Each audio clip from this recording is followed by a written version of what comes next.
About 12 years ago, I saw a Foreigner cover band in concert. The only problem was that this cover band was trying to sell themselves as the actual Foreigner. Pretty fucked up, huh?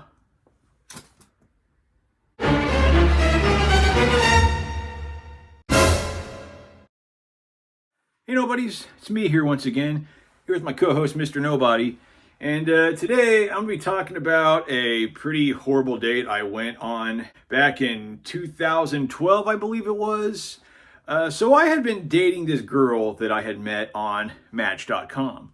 And we had gotten on great. You know, we had really good conversations with each other. We made each other laugh, and we just had some good times. You know, we went on our first in-person one-on-one date, and it went really great. You know, on this first date that we went on, we were talking about music.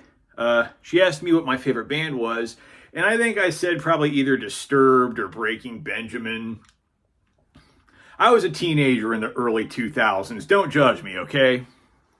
So I asked her what her favorite band was, and she told me her favorite band was Foreigner. I was like, Foreigner? Nothing against Foreigner. I mean, they're a good band. I mean, I was just not expecting that from a 22-year-old woman. But I was like, oh, okay, Foreigner, that's cool. You know, they got some good songs. So I take her back home, and I go on my phone, I go on Facebook. By sheer luck, or I guess luck wouldn't be the word I would use in hindsight, but by sheer coincidence, I found out that Foreigner just so happened to be on tour. And it just so happened that Foreigner was going to be doing a concert fairly close to where I live.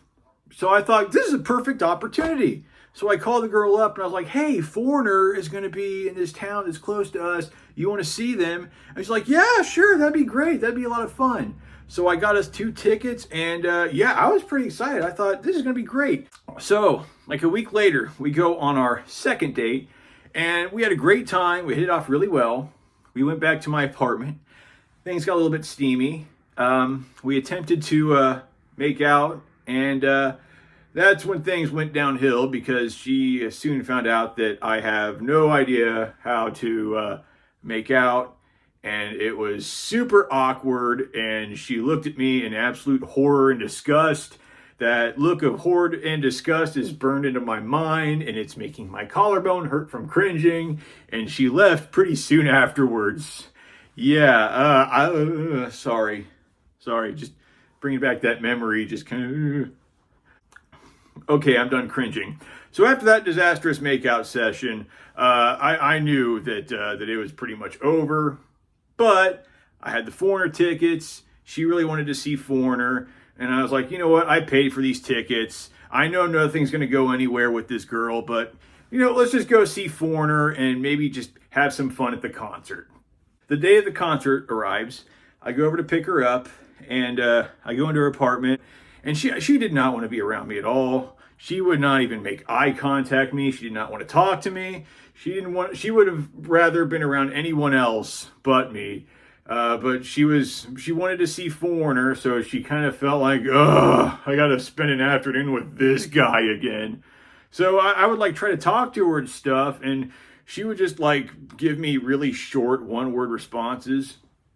I was like, hey, are you having a good day today? And she's like, yes.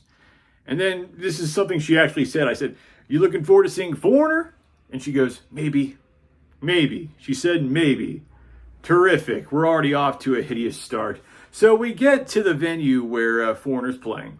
And Foreigner is playing in this really teeny tiny 1,000 seat theater in this little teeny tiny bumfuck town in southern Illinois, which kind of blew my mind because back in like the 70s and 80s, Foreigner used to play in giant sports arenas in major cities.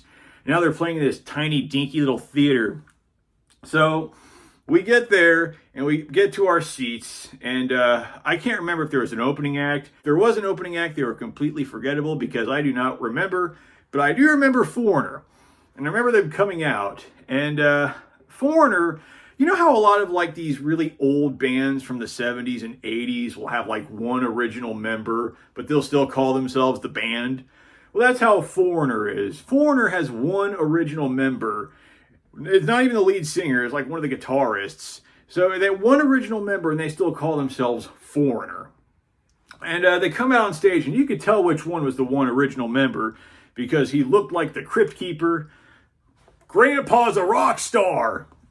The lead singer of Foreigner, the not original lead singer of Foreigner, is like running around on stage screaming like a maniac. I mean, you could tell that this guy desperately wants to be Steven Tyler, but as someone who's seen Aerosmith in concert, this dude is no Steven Tyler. So this fake lead singer is running around on stage screaming. He screams in the microphone, "What's up, motherfuckers?"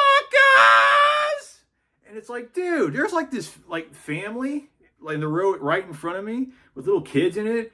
It's like, dude, you just called these little kids motherfuckers. What's wrong with you? So yeah, this dude's just running around screaming, and I'm just thinking, dude, you're the karaoke lead singer in a B-tier 80s band. Take some Ritalin and sing Hot Blooded. Now, as for the band itself and the concert itself, I mean, it was pretty good. I mean, it was a talented band, but I never really felt like I was actually watching Foreigner. I just felt like I was watching a really good Foreigner cover band. Again, really talented musicians, but I never sat there once and thought to myself, oh, this is the actual band that sang those songs. It's like, no, this cover band just happens to have a guy who is part of the classic lineup. So anyway, there was this dude sitting next to me who was drunk off his ass. He was just completely sloshed. And he kept shouting, "Lou Gramm! Lou Gramm!" Now, if you don't know who Lou Gramm is the original lead singer of Foreigner. Anytime you hear one of Foreigner's classic songs on the radio, that's his voice you're hearing. It's Lou Gramm who actually sang those hit songs.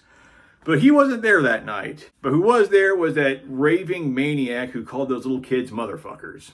So, in the row in front of me is a bunch of little kids that just got called motherfuckers. On my left is some drunk doofus shouting for some guy who wasn't even there.